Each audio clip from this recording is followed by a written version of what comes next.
Hi Andy, welcome to Python Live YouTube channel. So ఈరోజు topic వచ్చేసరికి ఏంటంటే procedure oriented programming and అదేవిధంగా object oriented programming గురించి discuss చేద్దాం. సో ఫస్ట్ ఇక్కడ ప్రొసీజరల్ ఓరియంటెడ్ ప్రోగ్రామింగ్ అంటే ఏంటో ఫస్ట్ డిస్కస్ చేసి దాని తర్వాతకి ఆబ్జెక్ట్ ఓరియంటెడ్ రెండు చూద్దాము, లేకపోతే రెండు కంపేర్ చేసి చూస్తే ఇంకా ఈజీగా అర్థమవుతుంది, అలా చూద్దాం. ఓకేనా? సో ఫస్ట్ పాప్ గురించి చూసినట్లయితే programs are divided into functions. గుర్తుపెట్టుకోండి, programs are divided into functions. So ఎట్లా ఫంక్షన్స్గా డివైడ్ అవుతాయి అంటే, ఫర్ ఎగ్జాంపుల్ ఇది మెయిన్ అనుకుంటే ఇట్లా ఫంక్షన్ 1, ఫంక్షన్ 2, ఫంక్షన్ 3 అట్లా మల్టిపుల్ ఫంక్షన్స్గా మనకి ఇక్కడ డివైడ్ అయితే అవుతాయి అన్నమాట. సో ఇక్కడ మనం చూసినట్లయితే programs are divided into objects. So objects అంటే ఇక్కడ ఒక ఆబ్జెక్టు, ఇక్కడ ఒక ఆబ్జెక్టు, ఇక్కడ ఒక ఆబ్జెక్టు. సో ఇక్కడ పాప్లో అయితే ఫంక్షన్స్ అనేది మీకు డివైడ్ అవుతాయి, ఊప్స్లో అయితే మీకు ఆబ్జెక్ట్స్ అనేది డివైడ్ అవుతాయి అని గుర్తుపెట్టుకోండి. సో నెక్స్ట్ వచ్చేసరికి ఇక్కడ మీరు చూసినట్లయితే టాప్ డౌన్ అప్రోచ్. సో పాప్లో మీకు ఎలా ఉంటుందంటే టాప్ టు డౌన్ అప్రోచ్ అయితే ఉంటుంది. ఓకేనా? సేమ్ అదేవిధంగా మీరు లైక్ హూప్స్లోకి వచ్చినట్లయితే బాటమ్ అప్ అప్రోచ్ అయితే మీకైతే ఉంటుంది అనమాట. నెక్స్ట్ వచ్చేసరికి అయితే ఇక్కడ నో యాక్సెస్ స్పెసిఫైయర్స్. పాప్లో మనకి యాక్సెస్ స్పెసిఫైయర్స్ ఉండవు.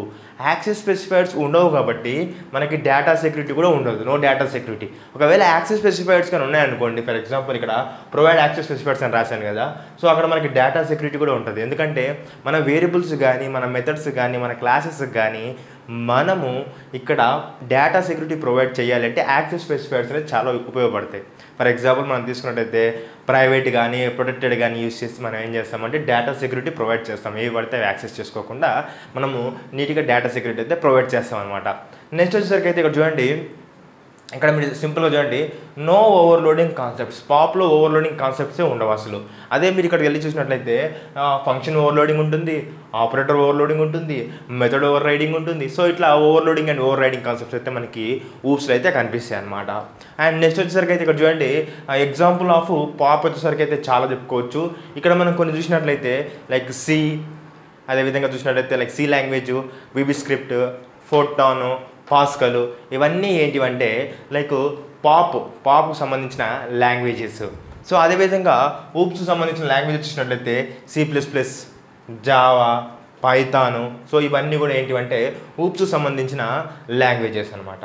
సో ఒకసారి లైక్ పాప్లో ఎలా డేటా ఉంటుంది, ఎలా ఫ్లో అవుతుంది, అండ్ ఊప్స్లో ఎట్లా డేటా ఫ్లో అవుతుంది చూపిస్తాను. ఓకేనా? ఫర్ ఎగ్జాంపుల్ ఇది మెయిన్ ఫంక్షన్ అనుకుంటే, so function 1, function 2, function 3. So ప్రతి ఫంక్షన్ లోపల లోకల్ డేటా అయితే ఉంటుంది. సో లోకల్ డేటా ప్రతి ఫంక్షన్ లోపల లోకల్ డేటా రాసుకుంటారు. ఓకేనా? లోకల్ వేరియబుల్స్ అని అనుకోండి. సో రాసుకుంటారు. అయితే గ్లోబల్ డేటా అనేది ఈ ఫంక్షన్స్ అన్నీ కూడా యాక్సెస్ చేసుకుంటాయి. గ్లోబల్ డేటా అనేది ఫంక్షన్ 1 యాక్సెస్ చేసుకుంటుంది, గ్లోబల్ డేటా అనేది ఫంక్షన్ 2 యాక్సెస్ చేసుకుంటుంది, గ్లోబల్ డేటా అనేది ఫంక్షన్ 3 యాక్సెస్ చేసుకుంటుంది. సో ఇక్కడ మీకు ఈ విధంగా ఫ్లో అయితే ఉంటుంది అన్నమాట ఇక్కడ పాప్లో.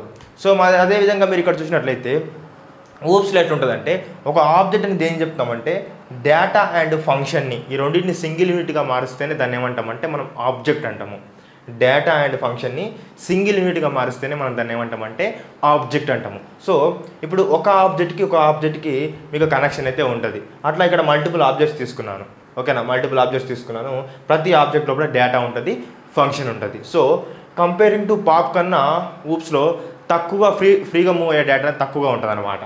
ఓకేనా? అది అండ్ రీయూజ్ అనేది బాగా యూజ్ అవుతుంది. ఇక్కడ కోడ్ అనేది ఇన్హెరిటెన్స్ టాపిక్ ఉపయోగించుకొని మనం రీయూజ్ చేస్తాం అనమాట కోడ్ అంతా కూడా. లైక్ డిఫరెంట్ ఇన్హెరిటెన్స్ యూజ్ చేసుకొని, లైక్ సింగిల్ ఇన్హెరిటెన్స్ కానీ, మల్టిపుల్ ఇన్హెరిటెన్స్ కానీ, మల్టీ లెవెల్ ఇన్హెరిటెన్స్ కానీ, హైరార్కికల్ ఇన్హెరిటెన్స్ కానీ, హైబ్రిడ్ ఇన్హెరిటెన్స్ కానీ. సో ఇట్లా డిఫరెంట్ టైప్స్ ఆఫ్ ఇన్హెరిటెన్స్ తీసుకొని మనం ఇక్కడ ఏం చేస్తామంటే కోడ్ని రీయూజ్ ఎక్కువ చేస్తాం అనమాట, అండ్ డేటా సెక్యూరిటీ కూడా ఎక్కువ ప్రొవైడ్ చేస్తాము.